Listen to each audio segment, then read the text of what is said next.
Hi, my name is Magda. I'm an artist, photographer, and printmaker passionate about historic photography and printmaking, which I incorporate into my own arts practice. I exhibit and sell my work as well as lead hands-on workshops in my London studio. So, I prepared a small presentation for you, which will touch base on my practice as a wet collodion photographer. I will tell you a little bit about historic photographic processes that I use as an artist, and also those which I teach at the studio. So as I said earlier, I work with a wet collodion process in particular, which is one of my very favorite processes to work with. But before I start talking about my own work, I will tell you a few words about what collodion process actually is and where it came from. I often say that for me, photography is made of silver and light, and what I mean by that is a very big part of what I do as a photographer is based around the craft of photography and about understanding of the materials, really. So before I go a little bit deeper into that, let me show you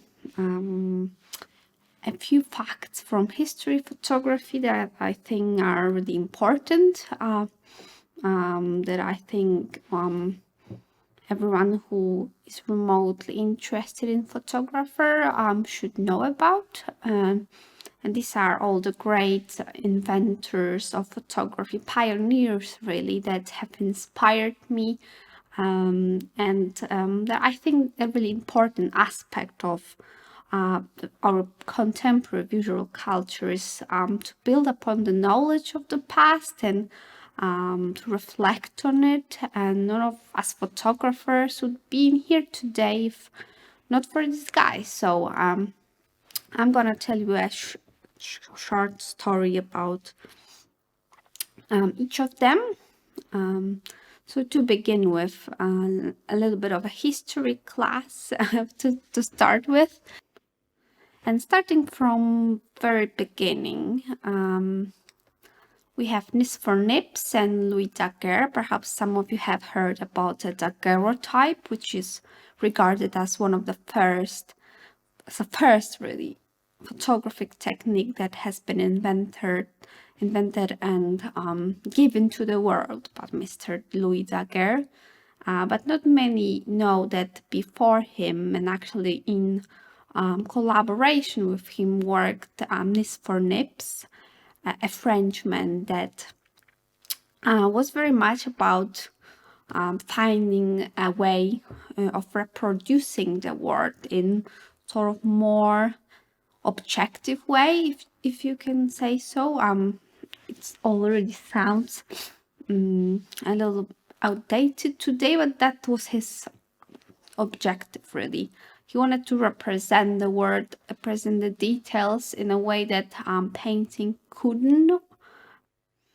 So coming back to the daguerreotype, if we're talking about the origins of this very method, that would be a copper plate that was electroplated with silver, and it would get an almost mirror-like finish, and the final product was actually a single photograph. You couldn't reproduce it photographically speaking. You could make multiple copies of the same thing. So it was very much a singular object, a very expensive one, available only to the upper class, and that was Daguerre's idea, which was also quite different to Henry Fox Talbot, who was very much about multiplication of a single photograph. Thanks to his work, then photographic negative was invented, and with this photographic negative, from now on,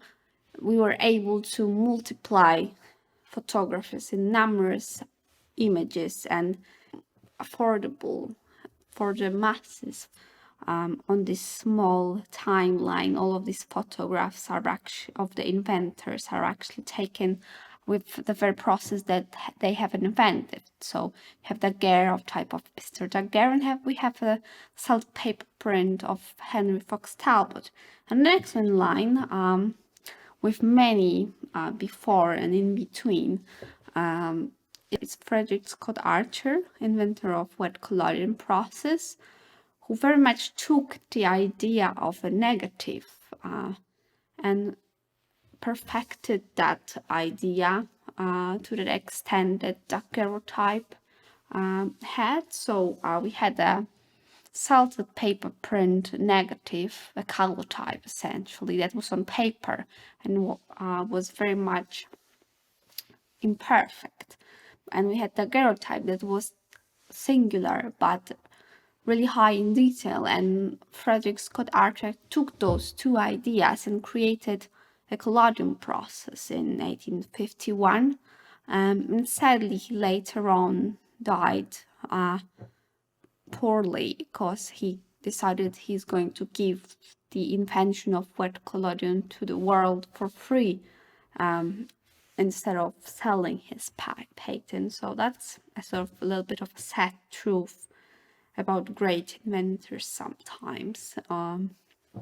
But anyways, coming back to wet collodion, which is essentially my preferable method of use for most of my projects, I'm going to tell you a little bit more in detail about what this process is actually about. To divide it in 3 sections: chemicals, darkroom, and large format camera. The very first thing that you need in order to create a collodion process is collodion plate, are the chemicals. So we work with silver compounds. We work with the collodium, which is essentially a substance in which our image is suspended upon a glass plate. And we need a darkroom for it. So as you can see over here in this photograph of Roger Fenton, Roger Fenton's assistant in the darkroom. He was one of the collodion photographers of the time, of the 19th century.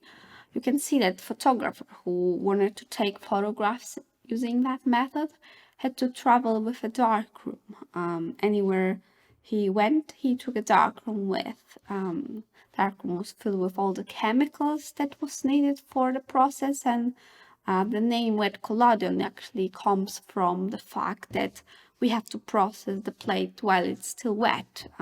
So that was the first big challenge of that process, really. But it's also when it's most fun for us to do today, because it's very much about the craft of it, very much about hands-on experience.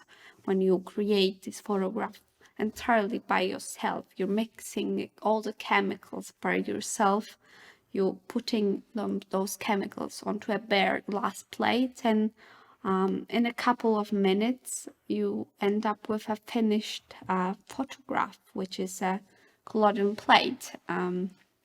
Once all the chemicals are ready and we have a darkroom in place, the next step is to prepare our camera, which is essentially a very large format camera that you probably have seen in the movies. Photographers who would essentially put a hood on his head, and then you would have this sort of very bright flashlight and all the smoke. It wasn't quite like that. In wet collodion photography, we have a very long exposure time. Not as long as this for NIP's 8 hours exposure for the photographs, but still pretty long, because we need about 3 to 7, even up to 30 seconds sometimes in order to expose a photograph within the camera. So for portraiture photography, for example, which is what I do the most, it's often that the model has to be still for that period of time, and that's particularly the reason why you can see on old photographs people often are very serious, not really smiling, and that's partly because it was quite a big event in the past, especially like in the very early part of 19th century to have a photograph taken, but also because you had to be very still for this period of time. And yeah, that's essentially how the wet plate collodion works. And moving on from the process and technicalities of the process itself, I wanted to share with you a couple of my inspirations that come from different makers and artists using photography as their medium. Talking about 19th century photographers here. We have Julie Margaret Cameron, who was one of the first women for photography. She was very much about the stage photography as well as portraiture, so many great portraits of scientists and artists coming from the time were actually made by her. And she remained my great inspiration visually, and as well as her approach to photography. Moving on to some of my personal wet plate projects, I wanted to share with you my grandmother's project, which is very dear to me because my grandma is featured in it, of course. And it's a wet plate series that was inspired by our personal ethnological investigation. I used objects that we both made. They were based on Slavic rituals and customs. We used this very unusual technique, which is collodion, and I believe that it sort of transferred and transmitted this idea of reworking our ethnological heritage, reflecting on history and memory, as well as the technology and the way that it is sort of a separate voice within the image. And it was also a sort of like a way for me to talk a little bit about like the use of those old methods today, what's the point, and sort of raise a conversation about it. And I also often think that we can all agree it's visually capturing the attention, but its visual function is not the only reason why I work with it. I would often think of it as a sort of tool in my artistic toolbox.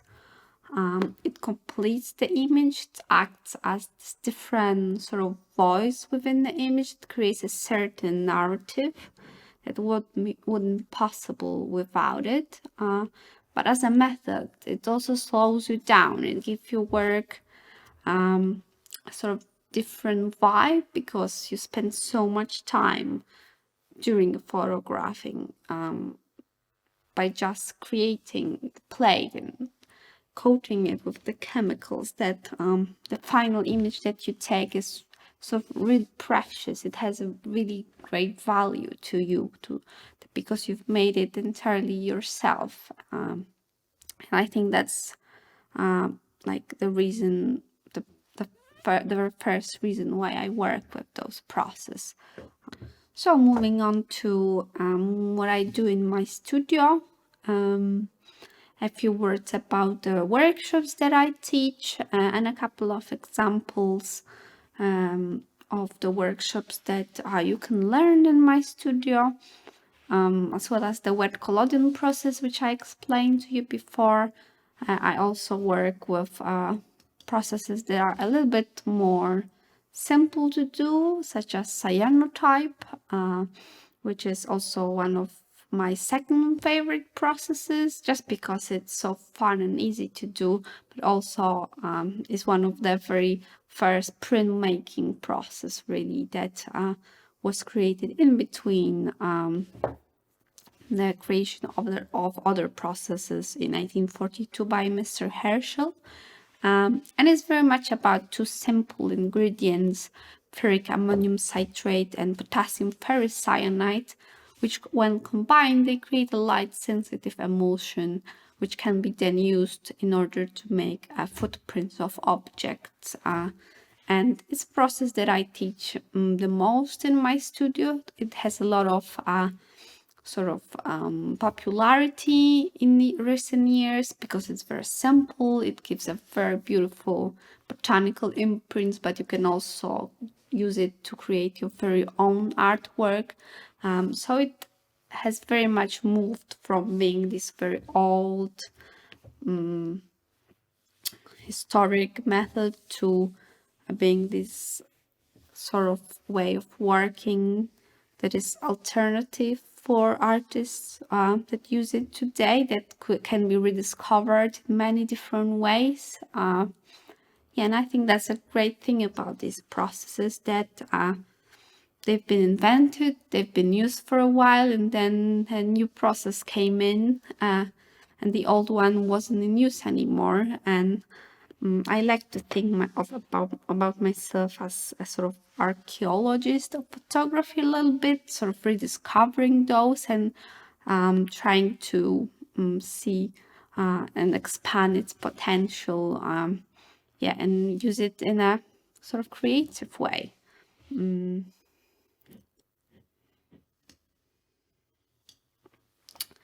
a second process that I would like to introduce you to during this talk is an anthotype process. And in the background you can see a sort of quick step-by-step on this particular process. Is a very, very simple method that uses plant juices in order to create a positive print. You could say that this is a sort of prehistory of photography. It was also invented by the same man who invented the cyanotype, Mr. Herschel. It has never been actually in use, in a commercial use, because of its very long exposure time. So again, we could refer to Nis for Nips and his 8 hours exposure of view from the window. Here we have this method that's very simple, that uses household items, ingredients like plants and juices. But then again, we have to expose a print for a couple of hours, if not days, in order to get a final image. And even then, you cannot actually be permanently fixed. So if you were to put it out in the light, hanging on a wall, it would eventually disappear if there was a lot of light present, because the beauty of it is that it's simple and doesn't use any chemicals other than those that are present in the plants. But then there's not really a way to fix it permanently, which means that is a sort of, there's an ephemeral thing to it, really. And yeah, in the background you can see a step-by-step from one of my workshops on how to do this method. So yeah, with this notion, I wanted to finish that presentation. I hope you guys enjoyed it.